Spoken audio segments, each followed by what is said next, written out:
دونالد ترامپ رئیس جمهور آمریکا گفت رهبران ایران در پی تهدیدهای او به اقدام نظامی برای سرکوب خونین اعتراضهای ضد دولتی خواستار گفتگو با واشنگتن شدند.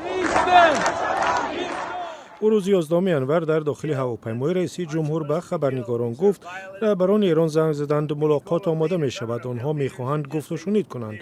هنوز معلوم نیست رهبران ایران می خواهند سر کدام مسئله ها گفتگو کنند.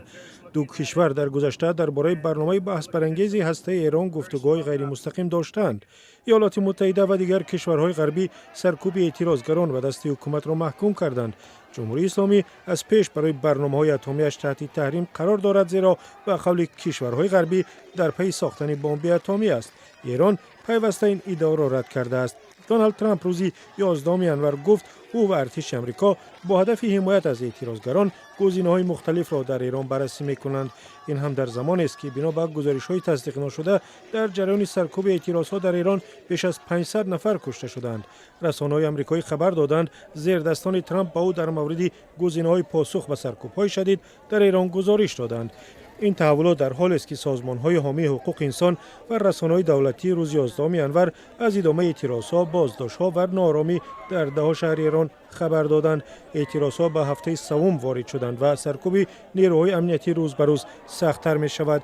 آژانس خبری فعالان حقوق بشر که قرارگاهش در آمریکاست روز 11 انور گفت در جریان اعتراضهای 15 روز اخیر 544 نفر کشته شدند. به گفته سازمان دست کم 10061 نفر را بازداشت کردند. تصدیق مستقلانه این آمار امکان ناپذیر است، زیرا به دلیل قطع اینترنت در ایران دسترسی به اطلاعات دشوار شده است. سازمان‌های حامی حقوق بشر میگویند این کار حکومت با هدف پنهان کردن سرکوب‌های بی‌رحمانه‌اش صورت می‌گیرد. در هفته گذشته ترامپ با هشدارها به ایران گفت ایالات متحده وضع را با دقت نظارت دارد و تاکید کرد که مقامات باید از کشتن اعتراضگران خودداری کنند. او روز 9 انور در کاخ سفید افزود ایران در مشکل بزرگ است. به نظر من مردم شهرهایی را تصرف می‌کنند که کسی چند هفته پیش فکرش را هم نمی‌کرد. در روزهایی که مردم شجاع و متحد ایران از این سخنان رئیس جمهور آمریکا رضا پهلوی فرزند شاهی سابق ایران و یکی از چهره‌های مخالفین استقبال کرد. او روز 11 انور در یک پیام ویدیویی گفت پرزیدنت ترامپ همچون رهبر جهان آزاد شجاعت وصف ناپذیر شما را مشاهده و اعلام کرد که آماده کمک به شماست.